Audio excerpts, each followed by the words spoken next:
Hello, my name is Colin Stewart. I work for Student Involvement. I'm going to be talking about failure today, and it's not lost on me that my name is right beneath or below failure. So it's a good start. It's been a good day to go. We don't often talk about failure so openly, or we don't often encourage failure, but failure is a critical part of success. And often we look at failure, it's on the opposite side. If you're a success, then it has nothing to do with failure. But I believe pretty strongly that failure is a critical part of success, of getting accomplishments done. I'd be remiss if I didn't talk about some famous people and some famous failures. Barack Obama in the year 2000 actually lost the election for Congress. If he gave up then, he would have never become president. And I read a lot of articles that showed that by losing, that actually set him on the path to become president of the United States of America. But if he didn't go for it, after he failed, we would have never had him as president. I'd also be remiss if I didn't talk about the great prophet, Lady Gaga. When she got her career, her start, she actually wanted to go into acting, and she was told, "You're horrible." And she goes, "Well, I guess I'll try singing." And that worked out for her pretty well. And isn't it ironic that she just won an Oscar at this last season, right? So, going after bold, big ideas, that's what it's about. I also observed, I went to ASU basketball game, and ASU was ranked, I think, around 50. They were playing against Kansas. I'm not a big sports fan. Kansas was ranked number 1. They were slated to lose, and they played horribly, ASU. They took more shots.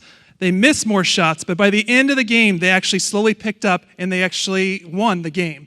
And if you look at this and you see this, I'm sure you're pointing out and you can see something. I'm sure those perfectionists in the room are getting really uncomfortable right now. But we need to focus less on our failures in the bigger picture. Because if we only focus on our failures, we miss so much of what we have to offer.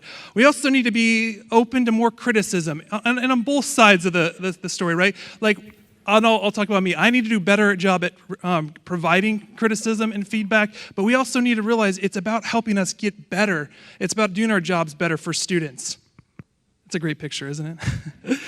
We also need to go into situations with humility and a blank slate. If we always go into the room knowing I have nothing to learn, nothing to gain, and I know exactly what I need to do, we'll never grow or learn. We need to have more humility and a sense of openness to the different ideas that are out there. Because if we don't, we're not gonna learn anything. We also need to change how we respond to others' failures. Often, I think, and I'll speak for me, when I fail, I feel very isolated. But if I had people that were supporting me when I failed, I would feel so much better. And so we need to support those that are failing out there. And I think they'll go a lot farther. Embarrassment. I think we need to be more comfortable with embarrassment. And I'm going to tell an embarrassing story. When I got here, my collar was popped up. Thank you, Jim Marshall, for helping me out with that. I appreciate that. I had some dog hair on my jacket. Thanks to the interpreter. She goes, "Oh, you have some dog hair." And I'm like, "Wow, everyone's so helping." Someone's like, "Your fly's down." And I'm like, "Wow, thank you." I had an embarrassing start to the day, but the more we help each other out, the better we can do. We also need to look for the opportunities in the midst of crisis, right? We have a lot of low-hanging fruit on campus and our students, and if we look for those opportunities and we search for them, we can be so much more successful, even though there's things that are wrong or there's failures. There's so much out there. And when we look at our students, we heard today a story about a student that worked 40 hours a week. They had 3 jobs. They're really going the distance. You cannot have grit and persistence without being used to failure. And so we need to get more used to failing so we can be better. When we look at our educational system, I would say we'd be hard-pressed to say that the U.S. American educational system is perfect, right? We have a lot of work to do. And even as how we set up and look at how we set students up for success, I'm gonna just critique one thing. SATs and ACTs, they say that these are markers for success in higher education, and I would push back on that. And I think we need to be looking at more how much are students willing to learn, how much are they willing to fail, and how can we help them to get there? And I think if we change that, that'll change the way that we do education. We also need to be better at owning our failures and proud of our failures. If we look at innovation and education, there's so many opportunities. And one in particular, I don't think we get so used to things. And when I was walking over here, I forgot my umbrella, another proud moment for me today. And I asked Mirzad's great. She's got the best things in her office. And she gave me this umbrella, and so I was walking over here, and I opened it up. I'd never used one of these umbrellas.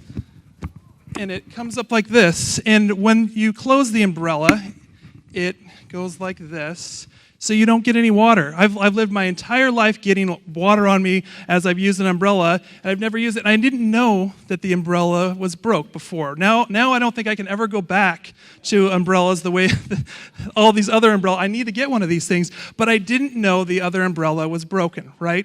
And we look at education. We're so used to the things that the way that they are, we don't recognize the challenges, the cracks that are in there, and so we don't know what we don't know.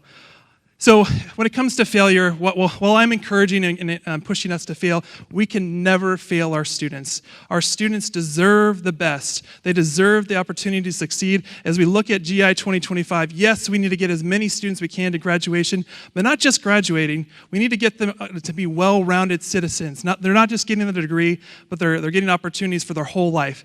And we look at that. If we create a culture where students feel safe to fail, imagine all the opportunities where they won't be afraid to ask questions, afraid to take risks, not afraid to be bold.